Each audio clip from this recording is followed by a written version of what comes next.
Welcome to Mother Miriam Live on the Station of the Cross Catholic Radio Network with live video streaming brought to you by LifeSite News and the Station of the Cross. Call Mother with your questions at 1-877-511-5483 or email her at mother@thestationofthecross.com. You can view the live stream on Facebook at Mother Miriam Live. Now, here's Mother Miriam. Good morning, beloved family. How are you doing? I pray that you are all very well. And we greet you on what is a gorgeous day here in Tulsa. I think I want to jump right into it because yesterday I began reading the printout of the talk from the Rome Life Forum of Father Linus Clovis, the title of which is Reforming Our Lives According to Our Lady's Call at Fatima. Father Clovis outlined her call, her appearance to the children, her request for the consecration of Russia, and that has not happened to this day. As he explained, and he says, the consequences of disregarding the Fatima message in the July apparition, Our Lady clearly and unequivocally spelled out the consequences of disregarding her mandate. If Russia is not consecrated, she will spread her errors throughout the world, causing wars and persecution of the Church. And of course, we have and are experiencing that. So, hold on just a moment. Okay. The consequences of not consecrating Russia. The world has been consecrated, but Russia was not specifically mentioned. It was not done in union with the bishops. It did not fulfill Our Lady's request, and we are suffering the consequences of it. The reason I mentioned yesterday that I really want to go through Father Linus's talk is that he really, of all the talks at the Rome Life Forum, he tells us what to do, how to reform our lives, and according to Our Lady of Fatima, which you know, most of you know, is an approved apparition of the Church. Now, we never have to, we're not bound to believe apparitions, even if they're approved by the Church. We're not bound to follow their messages, but they are our Lord's messages through Our Lady from heaven, and we ignore them at great peril. And so then Father Clovis speaks about the situation in Russia, and he said at the time of Our Lady's appearance in 1929, now this is past 1917, when she again appeared to Lucia and said it's time now to make that consecration, but again, it hadn't been done. And so Father Clovis says, at the time of Our Lady's appearance in 1929, the Russian Revolution was over and communism was firmly established. It was not in 1917, but it was by 1925. Firmly established, with Stalin in power, pursuing a war against religion in Russia.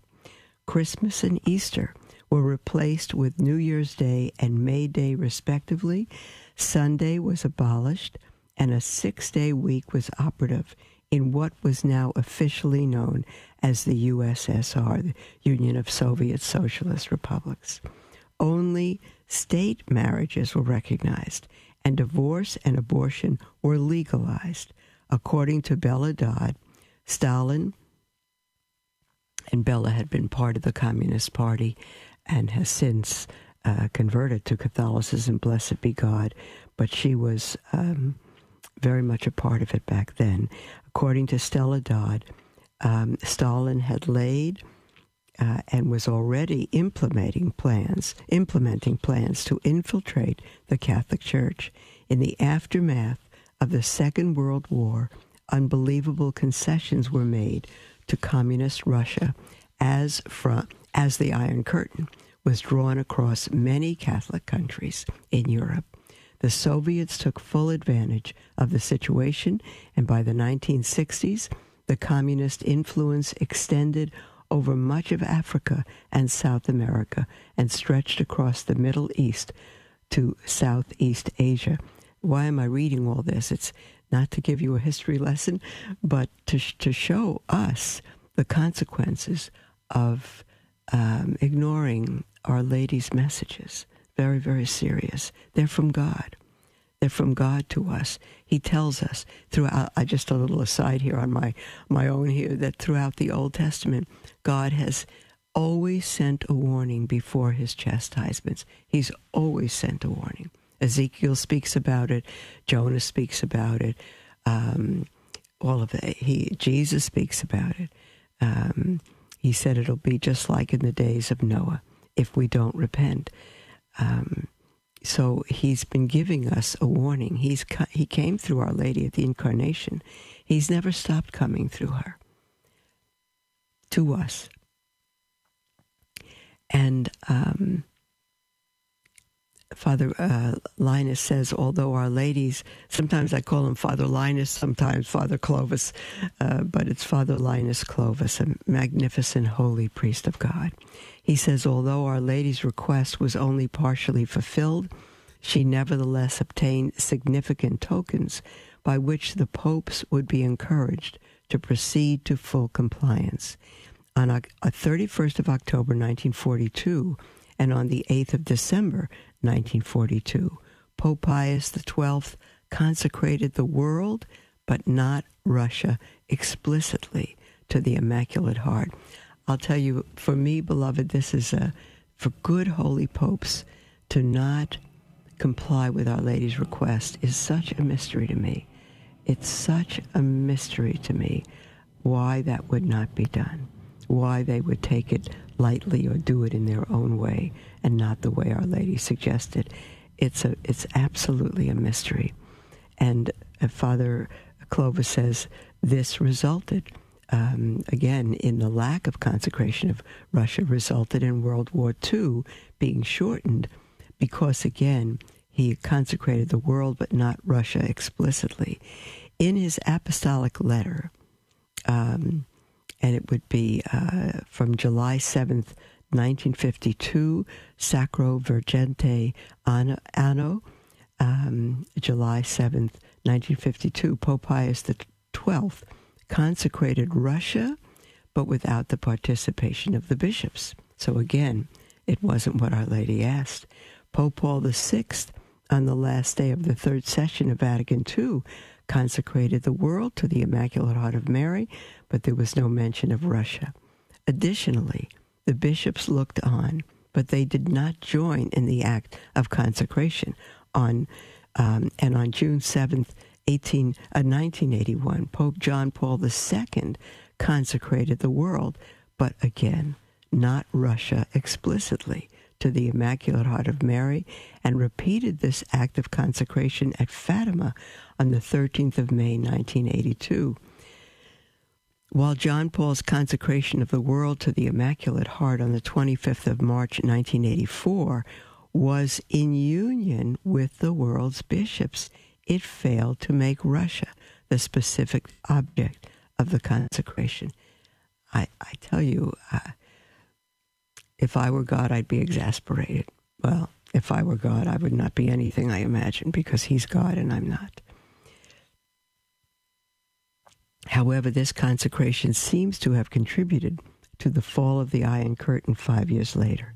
Pope John Paul's last attempt was an entrustment of the world to Mary in the presence of 1,500 bishops, but again, without any mention of Russia. I've heard this from Father Clovis. I've read it. I've heard it from others, but it just astounds me each time that I read it. Father Clovis says, thus, despite the good intentions and the consecrations performed by Popes Pius XII, Paul VI, and John Paul II, heaven's explicit request for the consecration of Russia to the Immaculate Heart of Mary has not been carried out. And then he goes to the situation in the West. In his 1961 Apostolic Constitution, Humanae Salutis, Pope John the 23rd wrote of the rise and growth of a clergy better equipped in learning and virtue, of laity more conscious of its responsibilities, and of living in one of the most glorious periods of church history, which is so vibrant and with vitality. Those are the words of Pope John the 23rd. He then pursued plans to summon the Second Vatican Council, which he said would be a new Pentecost for our times. By 1984, the West had already adopted and embraced Russia's errors. See this?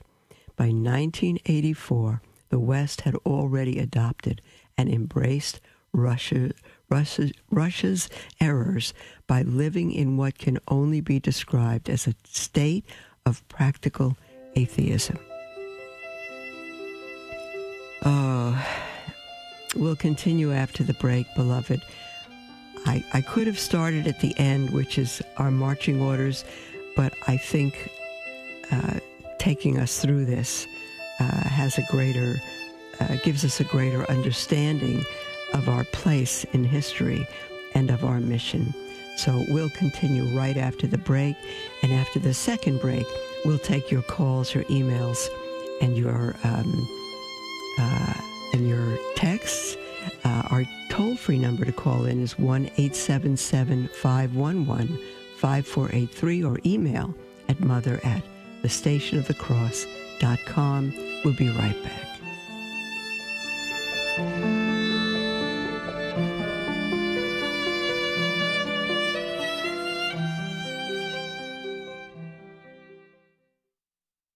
LifeSite News is an international news agency devoted to defending life and family and restoring Christian culture.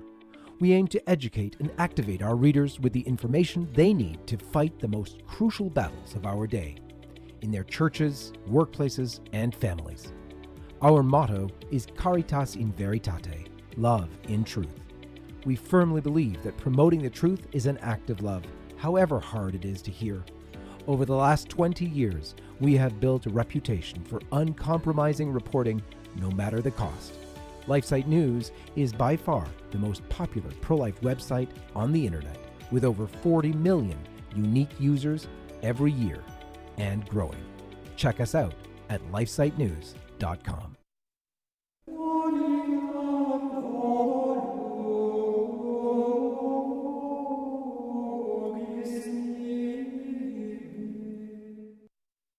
The Catholic Current on the Station of the Cross Catholic Radio Network. The role of a father is to treat his daughter like a princess so that she'll expect her husband to treat her like a queen. Father, you said it so well there. I think you're right. Oh my goodness, that's a loaded question. I have been in Israel. That's so unlike me. Tune in weekdays at 5 p.m. Eastern on the Station of the Cross and iCatholic Radio for the Catholic Current, bringing Christ to the world and the world to Christ. Are you ready for full contact Catholicism? This is Jesse Romero from the Terry and Jesse Show. Each weekday, we're talking about the things that matter to Catholics: spiritual warfare, Marian devotion, tradition, and staying strong in your faith in this culture of death. I hope you'll join us. Give us a call during the show at 888-526-2151. It's the Terry and Jesse Show, 2 p.m. Eastern, 11 a.m. Pacific, heard around the world on the iCatholic Radio app.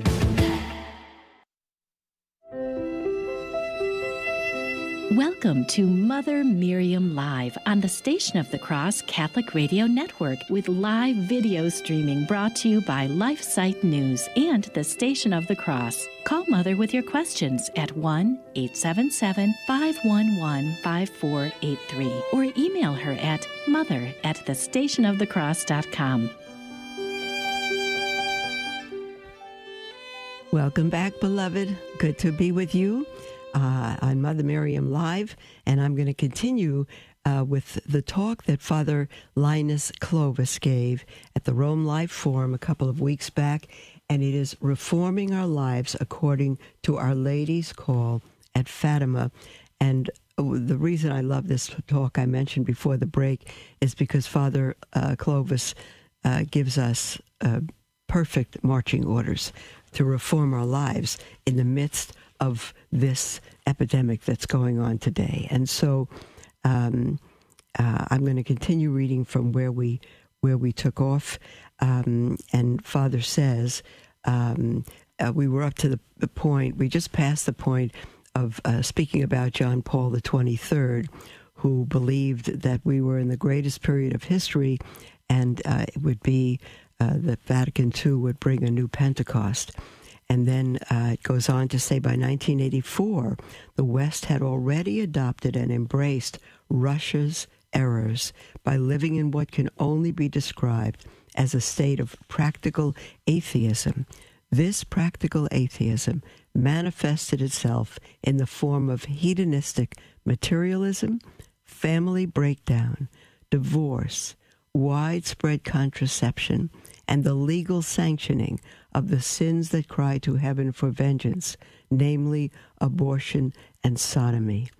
These manifestations of atheism are poignantly described in St. Paul's censure in 2 Timothy of having a form of godliness but denying its power. Even more devastating was the degree to which some church leaders actively and knowingly contributed to the aforementioned evils. Almost overnight, the news of the sex abuse scandals, the revelations of financial malfeasance, and the consequences of theological dissent overwhelmed the church. In the words of Paul VI, the smoke of Satan had certainly entered the temple of God, and what was gradually becoming visible was the apostasy at the top, which had been spoken of by those who had read the third secret. The Pachamama incident alone would have been sufficient provocation, one would have thought, for heaven to call the world to repentance by means of this global pandemic, COVID-19. And then finally, Father Clovis goes on to the situation in the church. Writing in the February 1958 edition of Cataclismo, Brazilian Catholic thinker Plínio Correia de Oliveira prophetically asked, "Could one not say that the enemy is stronger than ever, and that the age Illuminati of days gone by dreamed of is upon us? Are we not indeed in an age of stark and total scientific naturalism that is dominated by materialistic technology?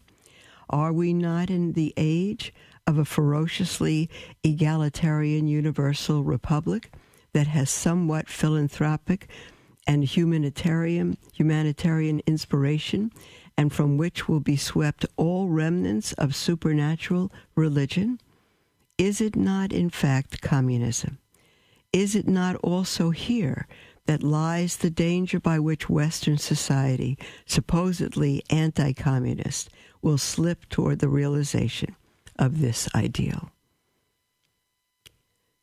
I probably have to read that over to slow it down and get all its message, but you can go on to RomeLifeForum.com and listen to all the messages given, all the talks given live. Yes, this is still the Brazilian Plínio Correia de Oliveira speaking. Yes, and this danger is closer than is usually imagined. However, no one pays attention to a fact of primordial importance. As the world is modeled according to this sinister design, a profound and immense and indescribable uneasiness is overwhelming it. What a perfect description. Sometimes this uneasiness is unconscious, and even when conscious, is still vague and ill-defined. In any case, no one contests its existence. One would say that humanity is being violently forced into a mold that is not according to its nature, and against which all the fibers of its existence writhes and resists." End quote. Father Clovis goes on to say, for the great majority of the world's population, the origin, cause, and purpose of the Wuhan pandemic is uncertain and widely disputed. However, it is certain that the fear generated is sufficient for the uninformed populace to unthinkingly agree to any proposal that seems to offer a plausible relief from this strange pandemic, which originated in communist China. As such, people are willing to embrace measures that infringe, limit, or even suspend or withdraw their civil and human rights. The recent appeal succinctly outlines some of these concerns. Excuse me, just a moment.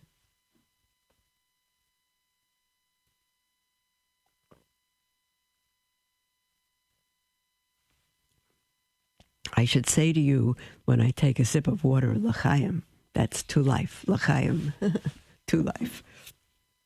Okay. Father Clovis continues, the Wuhan virus has undoubtedly affected the whole world and provoked apocalyptic scenarios from which Catholics, and especially those who are poorly catechized, will hardly be immune. Yet for Catholics who are serious and informed about their faith, this is a grace-filled opportunity. The closure of our churches, even for private prayer and adoration, the cessation of access to all sacraments, and the token of Easter virtually celebrated, is a wake-up call showing how easily life in the catacombs may return.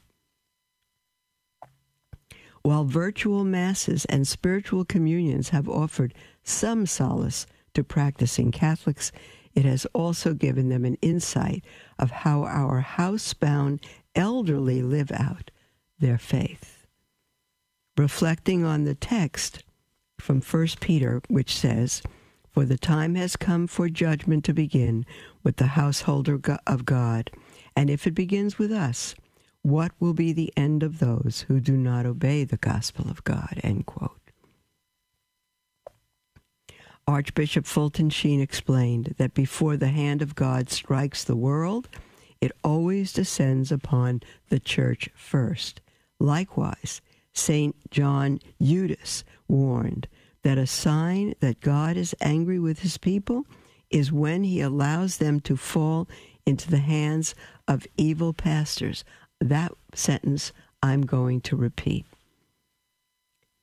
St. John Eudes warned that a sign that God is angry with his people is when he allows them to fall into the hands of evil pastors. Here are the words from St. John Eudes. Quote, the most evident mark of God's anger and the most terrible castigation he can inflict upon the world are manifested when he permits his people to fall into the hands of clergy who are priests more in name than in deed, priests who practice the cruelty of ravening wolves rather than charity and affection of devoted shepherds. When God permits, that's a quote from St. John Eudes, when God permits such things, it is a very positive proof that he is thoroughly angry with his people and is visiting his most dreadful anger upon them. That is why he cries unceasingly to Christians, return, O ye revolting children, and I will give you pastors according to my own heart, from Jeremiah chapter 3. Thus, irregularities in the lives of priests constitute a scourge upon the people in consequence of sin, end quote. My goodness. Here we are feeling sorry for ourselves for the trials we're going through and the many poor shepherds that we have. And God is saying that he gives us shepherds we deserve. Father Clovis now continues. He said, what is wrong with the church? Now listen up. Listen to this. What is wrong with the church? He says the answer to that question is found in a mirror. I, Father Clovis says, I am what is wrong with the church. You are what is wrong with the church. We are what is wrong with the church. We fail to take God's call to holiness seriously. According to the polls, the lifestyle of Catholics is indistinguishable from that of the worldlings. In regard to the moral law, Catholics and worldlings hold the same view, if not the practice of contraception, of divorce, of abortion, of homosexual activity, and of gender ideology. Worst of all is the fact that the Church's constant and authentic teaching and beliefs on the real presence of Christ in the Eucharist, on the sacraments, on the Marian dogmas, and on the moral issues are either rejected by or unknown to even practicing Catholics. I'm going to just give a little aside, beloved. We will never be able to stand before God and say, my priest didn't teach me that, the bishops didn't teach that, or they taught the opposite. They taught against it. They taught false doctrine. We individually are accountable for our faith, what we believe and what we don't, what we say, what we do, and what we don't say and don't do. We need to stand before God with either clear conscience because we have followed his teachings, or guilty because we have not. And we will be accountable. No one but us individually are accountable for our lives before God. If we have poor shepherds, they will be accountable to God. But we are accountable for the lives we live.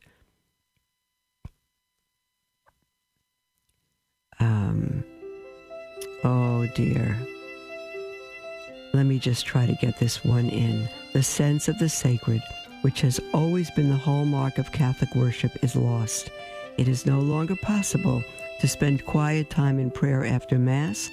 The current behavior of the church goers, coupled with their noise level that follows the recessional hymn, matches that which one would expect at a sports event. Christ, if he is still present in the sanctuary, is no longer the focus of worship. The Wuhan pandemic, with the imposed isolation and seizure of our religious liberties, should induce us into self-reflection, which hopefully would impel us into lighting candles rather than cursing the darkness. We'll be right back after the break, beloved, and take your calls and your emails. Don't go away.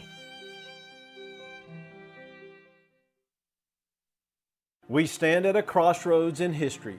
We can stand up for life, family, and a Christian culture, or we can stand idly by while the fabric of society becomes fundamentally anti-life, anti-family, and anti-Christian, slowly leading to its own demise.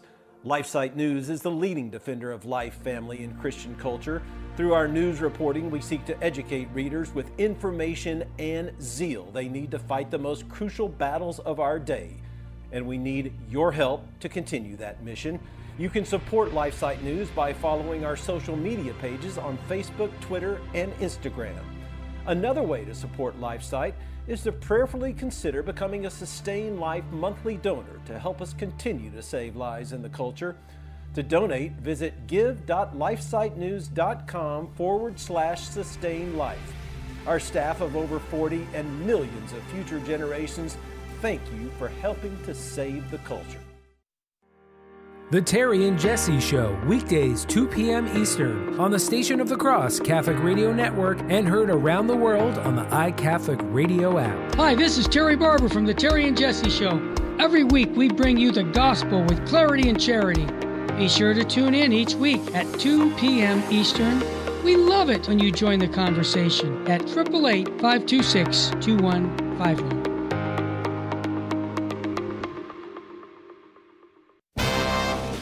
My name is Jesse Romero. I'm a retired Los Angeles cop. I'm a Catholic lay evangelist. You probably hear me Monday through Friday, the Terry and Jesse Show. My new show on spiritual warfare is called Jesus 911. Every Saturday at noon. That's a soul-patrolled Catholic program where 3 cops on fire with our Catholic faith. You can hear this program around the world on the iCatholic Radio app. Jesus 911, Saturdays at noon here on the Station of the Cross Radio Catholic Network. God bless you. Keep the faith.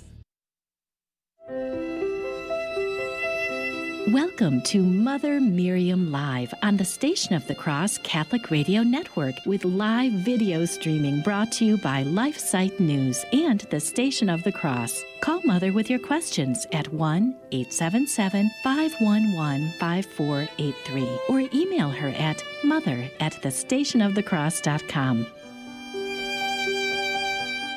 Welcome back, beloved. I was just listening to that message from Jesse Romero, Soul Patrol. I think that is fantastic. 3 policemen at noon doing Soul Patrol. I just love it. Absolutely love it.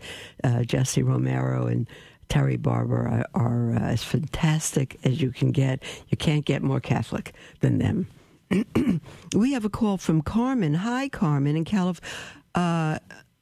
You're in California, right?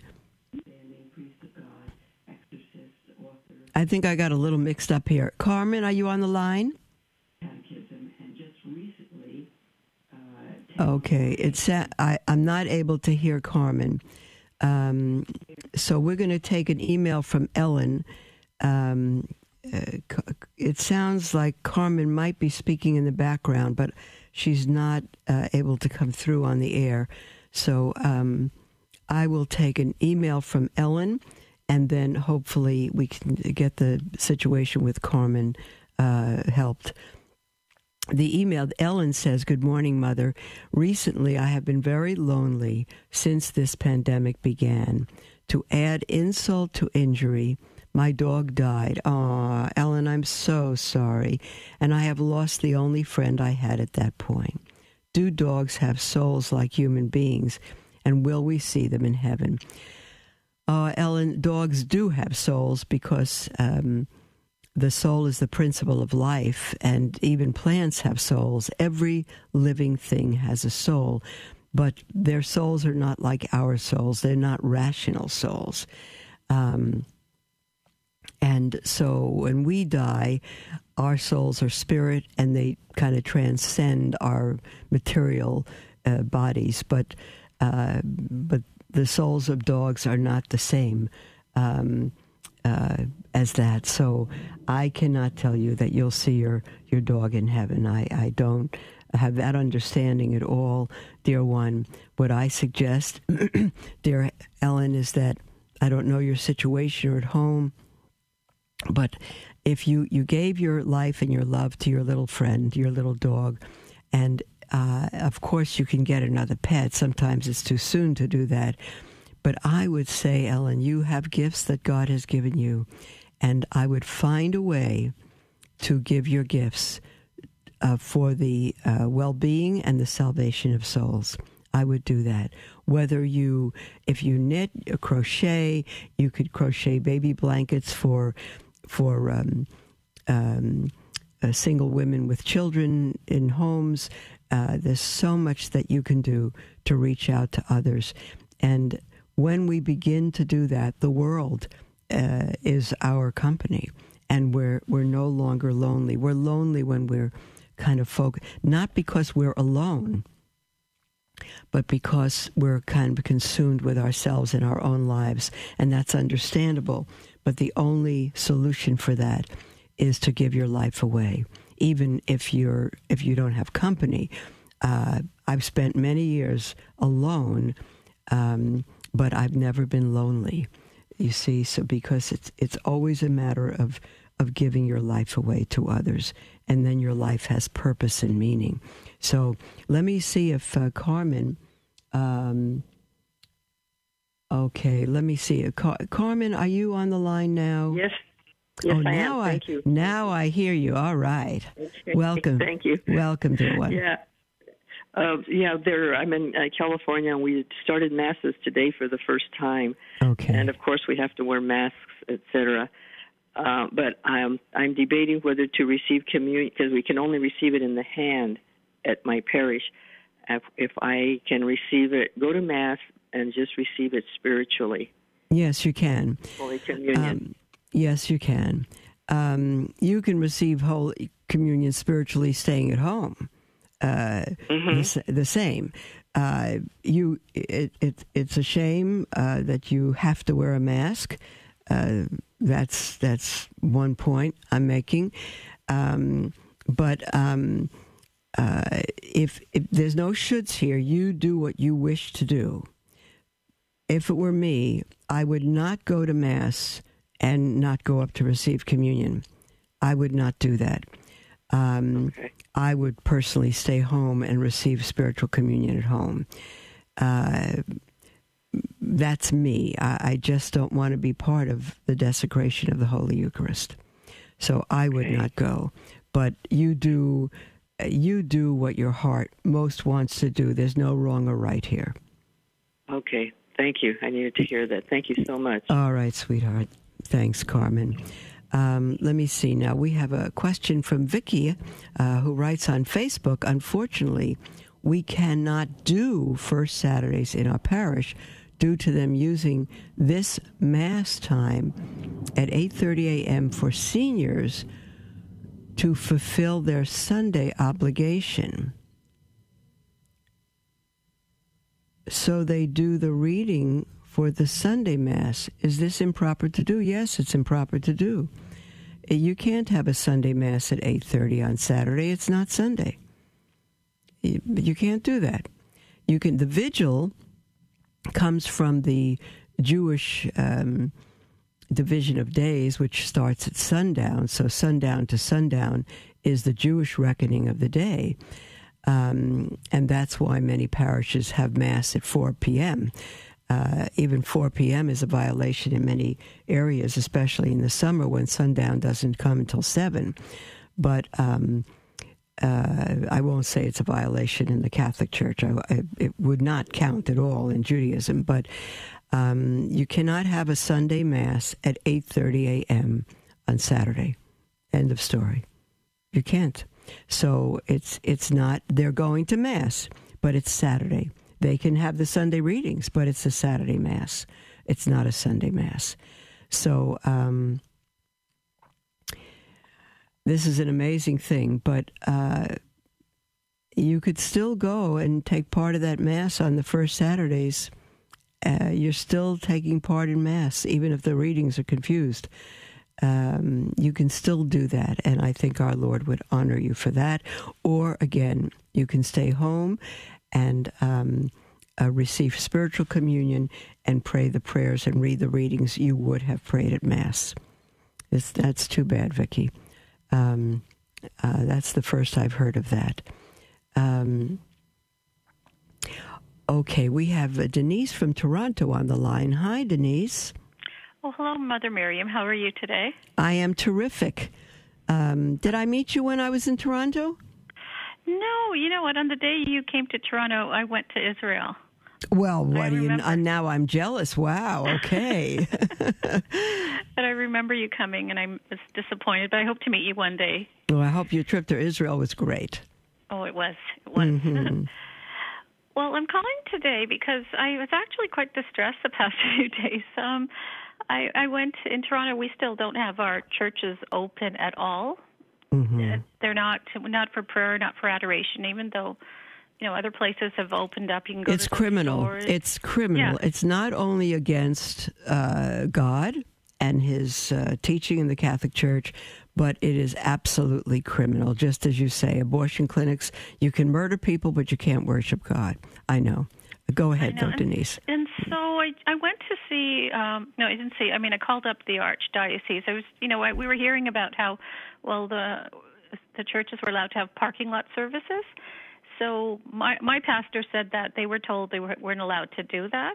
And so I contacted, you know, after I was hoping to hear some news, but after not hearing anything for a week, I called the Archdiocese, you know, just to ask, you know, what's happening. Is there any news? And I spoke to a priest, and just during our conversation, like, I mean, just my impression was that they're basically going to just be led by the health officials of our country and just do whatever they say without questioning it. And what troubled me sheep was led to the slaughter. Not just sheep led to the slaughter, but shepherds led to the slaughter. Yeah, it was very, very passive, like a very passive approach. Like, when I mentioned the thing about, you can go to Costco and, do whatever, be standing beside someone and nobody cares, but we can't go to the church. And he said, well, if you have an issue with that, you should, he said, I agree with you, but you should contact your politicians. Absolutely not. How I said, awful. Can't you? Yeah, and did he answer you? No, I didn't ask him that, to be honest. I you didn't wanted even think. to, I was just right? a little shocked. And then, and then I just made the comment, Father, it's strange that, to me, the safest place would be is in front of the Blessed Sacrament in a church. But we can't do that, but we can go to Costco. And when I said that, he made the comment, he stopped me and he said, well, why do you say that? Is it because there are less people or because Jesus is present? And I said, both. And so he said, well, to think that just because Jesus is present, you're safe from the virus is very naive. Oh, my and goodness. I was shocked. Twilight Zone.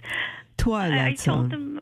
I told him I disagree with you. With all due respect, Father, I disagree with you. I've been, through the situations where, I didn't tempt God by jumping into danger, but, I was in danger or, and I said infection or something like that. And I said to Jesus, protect me, and he did. And I was saying, I've been with kids with lice in India and all sorts of diseases and, very impoverished areas. And I said, I was fine.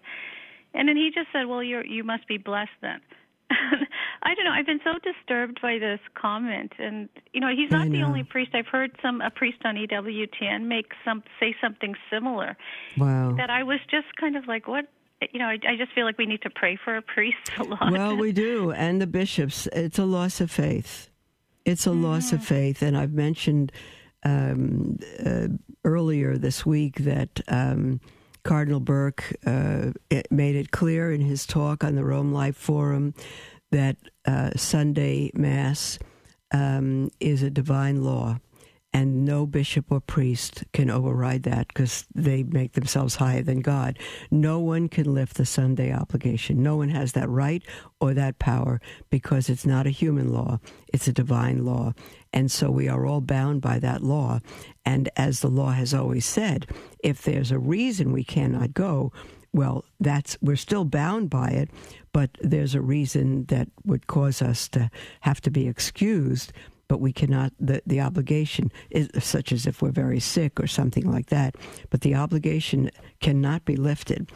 And you're describing for the church to give over bishops, priests, are what's the word I'm looking for? They are shepherds, and they are given the sheep to give to get to heaven, and they have turned over the faith and the flock to the wolves.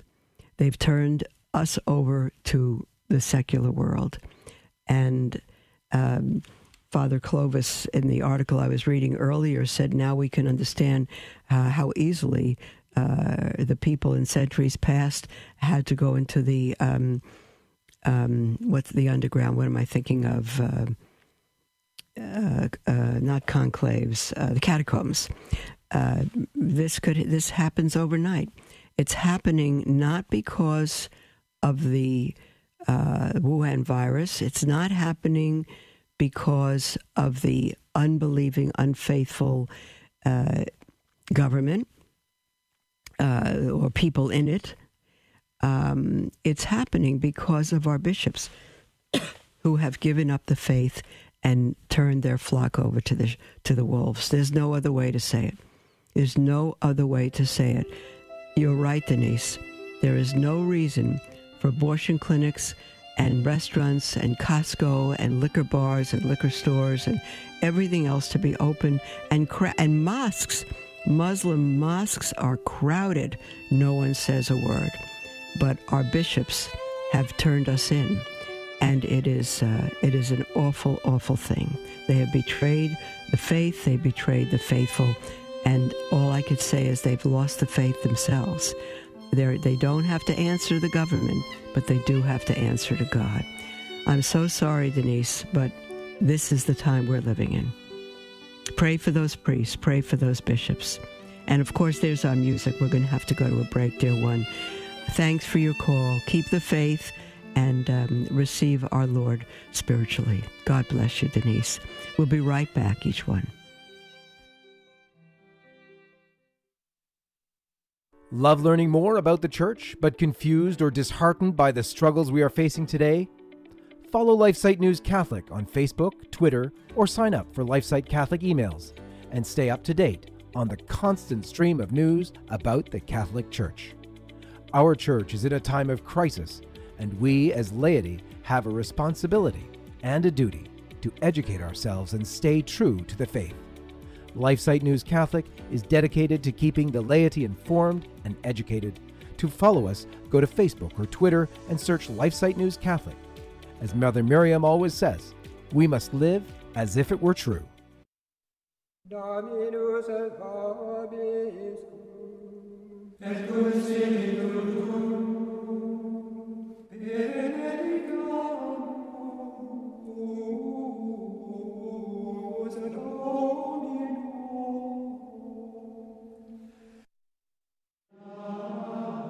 Join us here on the Station of the Cross for the Liturgy of the Hours at 5 a.m., 3 p.m., and 9:30 p.m. Eastern, with the Office of Readings read at 3 o'clock. In the Gospel of St. Matthew, chapter 18, verse 20, Jesus tells us, "Where 2 or 3 are gathered together in my name, there am I, in the midst of them." The Liturgy of the Hours is also known as the Divine Office and is the daily prayer of the Church. So you know you'll be uniting your prayer with priests, religious, and laity throughout the world. It's comprised of small reflections, readings from sacred scripture, and writings from saints and theologians. To learn more about the Liturgy of the Hours, visit thestationofthecross.com. That's thestationofthecross.com. Pray with us each day at 5 a.m., 3 p.m., and 9:30 p.m. Eastern, right here on the Station of the Cross Catholic Radio Network.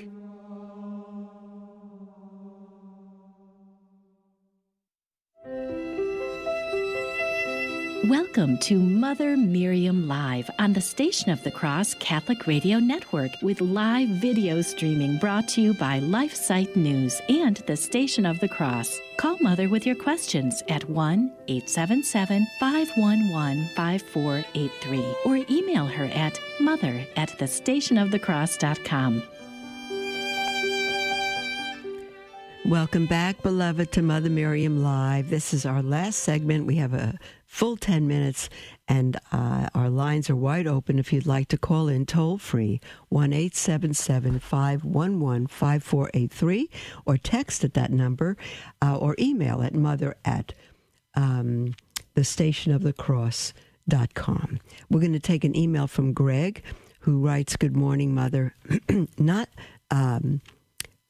Not time ago, I think he probably means some time ago, someone thought it would be funny to tear my rosary out of my hand as I was walking down the street, minding my own business. Aw. Of course, after that, my rosary was completely ruined. Would it still be usable, even if it was broken apart?" Yes, dear Greg, it's still usable. You could probably bring it into any little repair service. You can just, anyone that repairs jewelry or watches, or, it's at Walmart or Costco or, bigger places usually have someone to handle that, and they could probably put that back in shape for you. But it's absolutely still usable. I'm sorry that happened to you, Greg. But I will tell you that we have some extra rosaries here in our priory in Tulsa. And if you wish, email me. Go on the website, motherofisraelshope.org, and email us with your address, and we will mail a brand new rosary to you. And if you have a special color or a special saint, or a special kind of rosary, tell me what kind yours is, and we'll see if we have one just like it. Okay? God bless you, Greg, but it's absolutely still usable. Don't you worry about that. Okay. Nicole writes, saying, "Good morning, Mother. I heard Marissa's story about how she was scandalized by a Catholic organization, and yet she and her husband were still able to raise their children in the faith. In light of her email, how do you talk to a doubting teen, especially when he or she gets mad at a Catholic organization that has brought him or her great pain?" To begin with, I would say, if I were you, I wouldn't go back to that Catholic organization. There's no reason anyone needs to go back to any organizations that has brought them great pain. So that's certainly number one. I would also explain a statement of Frank Sheed, great apologist of a couple centuries ago, and he said, "The church is the cause." Hold on a moment. "The church is the cause of the holiness of its members, but its holiness is not determined by their response." I'll repeat that.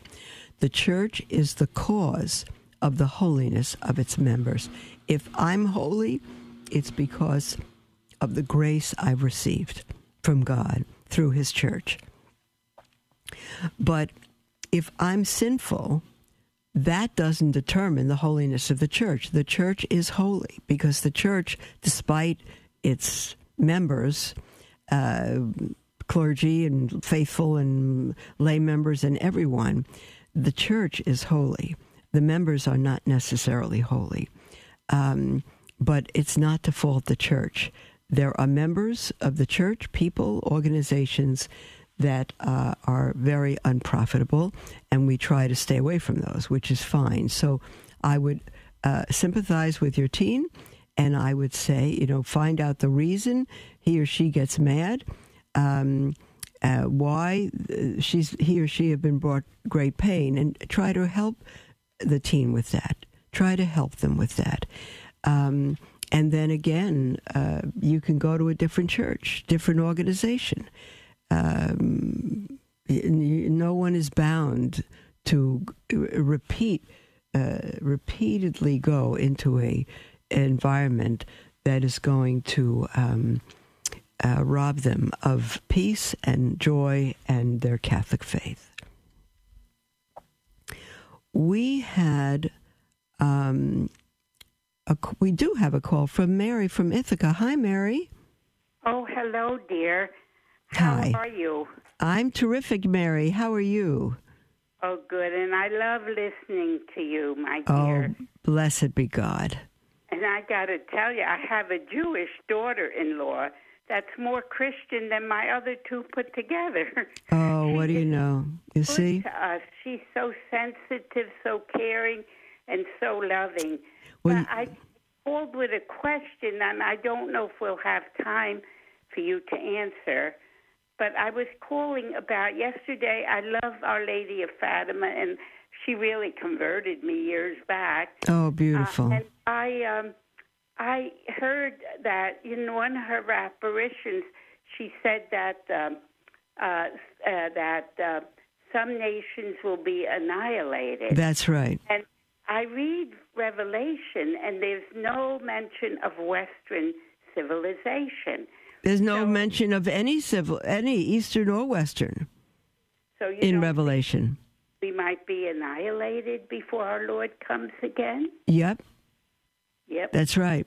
Nations will be... At all, what our nation is doing, abortion. We deserve to be annihilated. You're right, Mary. Same-sex marriages, same embryonic stem cell research, phony assisted suicide and infanticide in our state with Como, that you can kill a baby if it's born alive. Yeah, it's insane. It's absolutely, it's insane, Mary. And if we have asked to be annihilated and utterly destroyed, the sins of this nation have been crying out to heaven for a long time. God will put up with us, but I hope there's enough good people that maybe we can stop these offenses, Well, that's what Abraham said to God. What if there's only 10? And God said, okay, if there's 10, I won't destroy Sodom and Gomorrah, but there weren't even 10. So it's. And I love this country. We were founded in God. We trust. I know. God. I know, but this nation no longer trusts in God. But there are people who do, and just as the people of Nineveh were able to avert God's anger by repenting, it is the only way that we would not be destroyed, by repenting and returning to God. And there's no sign of that at the moment. They want, oh God, have mercy on my country that is offending you. That's right. I test all these offenses because they offend you, my God. That's who are right. all good and deserving. Worthy of all our love. That's right. That's right, Mary. Do whatever I can to make good come from this country that I love. We were founded in God we trust. I know. And in the meantime, you tell your good daughter-in-law, your Jewish daughter-in-law, that the most Jewish thing she could ever do is to become Catholic. There's no greater Jew than a Catholic. When we go visit, I do have to do my prayers and prayers. I can't go to bed unless I say my rosary. Mm-hmm. And she asked me one night about my prayers, and I told her how I started 1979 because my first child was going to a public high school, and they all went to Catholic school to 8th grade. And I promised our Blessed Mother I wouldn't go to bed unless I say my rosary. But you gotta take care of my children, keep them close to your son.